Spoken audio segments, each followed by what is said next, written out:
हजुरको परिचय दिनु। मेरो नाम साहस भण्डारी। पब्जी खेल्नुहुन्छ होइन? हजुर। कति वर्ष भयो? के हो? 6-7 वर्ष भयो खेल्न 6-7 थालेको वर्ष चाहिँ। भयो। हजुर।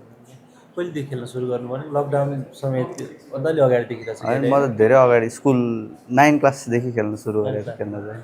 सुरु गर्नु। अहिले चाहिँ के हुन्छ खास यो पब्जीको चाहिँ लेभल हुने कहाँ कहाँ खेलिराख्नु भएको छ कस्तो हो?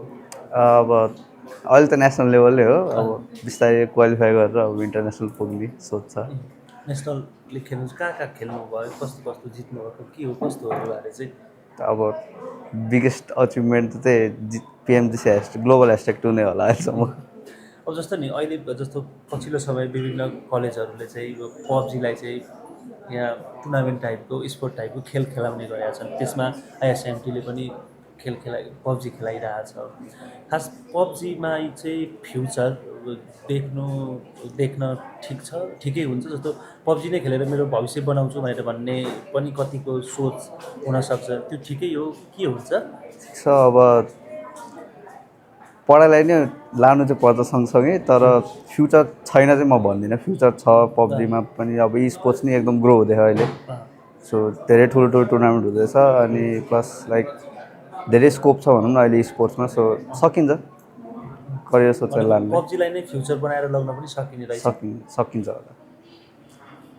अब जस्तो नि यो आइएसएमटी कलेजले अहिले पब्जी टुर्नामेन्ट गराइरहेको छ यो सेकेन्ड सिजन। खास जो पब्जी खेल्नका लागि चाहिँ जो रुचाउने गर्छन् नि जस्तो म गेम खेल्न पाए हुन्थ्यो पब्जी खेल्न पाए हुन्थ्यो भन्ने उहाँहरूलाई चाहिँ यहाँको सजेस्ट चाहिँ के छ? खेल्नुहोस्, पढाइ नै सँगै लानुहोस्, तर अब गेम पनि खेल्नुहोस्।